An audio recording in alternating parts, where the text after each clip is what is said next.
কথা থ্রেট বলছেন? দিচ্ছেন, বদনাম করছেন, যত রকম ভাবে হেয় করার চেষ্টা করছেন, কিন্তু তাদের ভবিষ্যৎ কি হবে এটা ঠিক করছেন না, যে দায়িত্বটা ওনার আছে। এখন এই ওনারা ভেবেছিলেন যে মাস্টাররা কত আন্দোলন করবেন, তারা যেভাবে জিদ দেখিয়ে আন্দোলন করছেন, এখন সরকার চিন্তায় পড়ে গেছে যে এই আন্দোলন চলতে থাকে, ইলেকশনের বছর কি হবে, এতগুলো পরিবার এবং সাধারণ মানুষ এই দুর্নীতি নিয়ে খুব ক্ষুব্ধ আছেন। তো সেই জন্য তাদেরকে হেয় করা, ছোট করে দেখানো, এই করে নিজের দায়িত্ব থেকে পালাতে পারেন না। এই সমস্ত সমস্যাটা তৈরি হচ্ছে ওনাদের পার্টির লোকেদের জন্য। এটা ওনাকে ভাবতে হবে। এটা সমস্যার সমাধান করতে হবে। সেটা না করে উনি সমস্যাটাকে চেপে রাখছেন। কারণ ওই যে ৮,০০০ শিক্ষকের কাছ থেকে যে টাকা নেওয়া হয়েছে প্রায় ৮০০ কোটি, সেই টাকাটা তো আর ফেরত দিতে পারবেন না। কারণ তার পার্টির লোকেরাই যুক্ত, উপর থেকে নিচে সবাই। এবং কি পার্থবাবু ভেতরে আছেন, তারও এতে হাত আছে।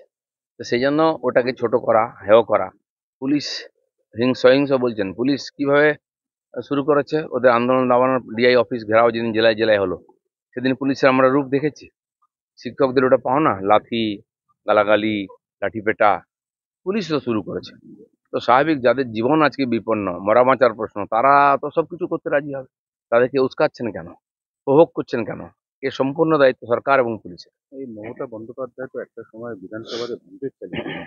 তা তার এবং অভিষেকের কি একথা বলা আদৌ মানায় যে শান্তিপূর্ণ আন্দোলন করুন, লক্ষণ রেখা মেনে চলুন? মমতা ব্যানার্জির বিভিন্ন আন্দোলনের ছবি আমরা দেখেছি। আন্দোলনকে কত নিচে নিয়ে যাওয়া যায়, ব্যক্তিগত স্তরে নিয়ে যাওয়া যায়, সেটাও আমরা দেখেছি। আর আন্দোলন করে দেশের সম্পত্তি কি করে নষ্ট করা যায়, সেটাও দেখেছি। এবং ওই বিধানসভার যে ভাঙাভাঙি করেছেন তার জন্য 14 লক্ষ টাকা জরিমানাও দিয়েছেন, এটাও আমরা জানি। সেই জন্য যিনি বলেন আন্দোলন লগ্নে আমার জন্ম, তিনি আন্দোলনকে দাবাচ্ছেন জোর করে, এটা কি করে আমরা মেনে নিতে পারি? তো আপনার জন্য আন্দোলন নীতিগতভাবে ঠিক আর বাকিদের জন্য বেঠিক, এর দুরকম ডবল স্ট্যান্ডার্ড হতে পারে না। আচ্ছা, এখানে বলা হচ্ছে যে এই যে আন্দোলনটা চলছে শিক্ষকদের, এতে বহিরাগতরা ঢুকে আছে, এটা মমতা বন্দ্যোপাধ্যায়ের অভিযোগ। না, এ তো যে কোনো নামে একটা জুড়ে দিলেই হলো। মুর্শিদাবাদে গন্ডগোল হয়েছে, বহিরাগতরা চলে এসেছে, বাংলাদেশি লোকেরা। এখানে বহিরাগত, আন্দোলনে বহিরাগত, আপনি কি করছেন বহিরাগত কি না সেটা দেখার দায়িত্ব সরকারের নয়?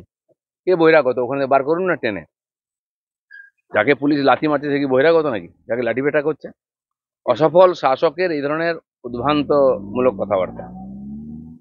ব্লগার জ্যোতি যেভাবে পশ্চিমবঙ্গের কলকাতা শহর, জেলা, একের পর এক জায়গা ঘুরে বেরিয়েছে, তথ্য সংগ্রহ করেছে এবং পরবর্তীকালে শোনা যাচ্ছে তথ্য পাচারও হয়েছে। আমাদের রাজ্য এই মুহূর্তে কতটা নিরাপদ? আমাদের রাজ্যে যথেষ্ট সার্ভাইলেন্স কি হচ্ছে? না দেখুন, যখনই সারা ভারতবর্ষে এই রকমের দেশবিরোধী গতিবিধির উপরে অঙ্কুশ লাগাবার চেষ্টা করে সরকার, তারা পালিয়ে পশ্চিমবাংলায় চলে আসে।